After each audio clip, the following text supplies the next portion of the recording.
ನಿಮ್ಮ ಫೋನ್ ಪೇಯಲ್ಲಿ finger print payment automatic ಆಗ್ತಿದೆಯಾ? ಇದು ಡೇಂಜರಸ್ ಆಗಿರಬಹುದು. ಇವತ್ತು ಅದನ್ನು ಹೇಗೆ ಆಫ್ ಮಾಡೋದಂತ ಸ್ಟೆಪ್ ಬೈ ಸ್ಟೆಪ್ ತೋರಿಸ್ಕೊಡ್ತೀನಿ ಬನ್ನಿ.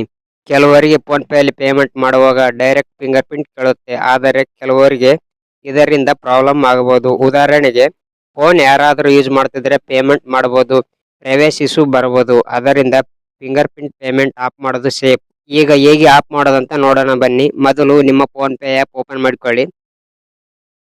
ಮೇಲೆ ಪ್ರೊಫೈಲ್ ಐಕಾನ್ ಮೇಲೆ ಕ್ಲಿಕ್ ಮಾಡಿ. ಸ್ವಲ್ಪ ಮೇಲ್ಗಡೆ ಸ್ಕ್ರೋಲ್ ಮಾಡಿ. ಕೆಳಗಡೆ ಮ್ಯಾನೇಜ್ ಪೇಮೆಂಟ್ ಅಂತಿದೆಯಲ್ಲ, ಮ್ಯಾನೇಜ್ ಪೇಮೆಂಟ್ ಮೇಲೆ ಕ್ಲಿಕ್ ಮಾಡಿ. ಇವಾಗ ಸ್ವಲ್ಪ ಮೇಲ್ಗಡೆ ಸ್ಕ್ರೋಲ್ ಮಾಡಿ. ಕೆಳಗಡೆ ಬಯೋಮೆಟ್ರಿಕ್ ಪೇ ಅಂತಿದೆಯಲ್ಲ, ಬಯೋಮೆಟ್ರಿಕ್ ಪೇ ಮೇಲೆ ಕ್ಲಿಕ್ ಮಾಡಿ.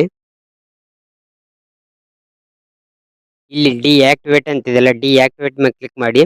ಫಿಂಗರ್ ಪ್ರಿಂಟ್ ಪೇಮೆಂಟ್ ಆಗ ಆಪ್ಷನ್ ಆಫ್ ಆಗುತ್ತೆ. ಡಿಆಕ್ಟಿವೇಟ್ ಮೇಲೆ ಕ್ಲಿಕ್ ಮಾಡಿ. ಮತ್ತೆ ಡಿಆಕ್ಟಿವೇಟ್ ಮೇಲೆ ಕ್ಲಿಕ್ ಮಾಡಿ. ಈಗ phone pay finger print payment complete ಆಗಿ ಸ್ಟಾಪ್ ಆಗಿದೆ. ಇವಾಗ ಇದು ಆಫ್ ಆಗಿದಿಲ್ಲ ಅಂತ ಒಂದು ಟೈಮ್ ತೋರಿಸ್ ನೋಡಿ. ಪೇಮೆಂಟ್ ಮಾಡಿ.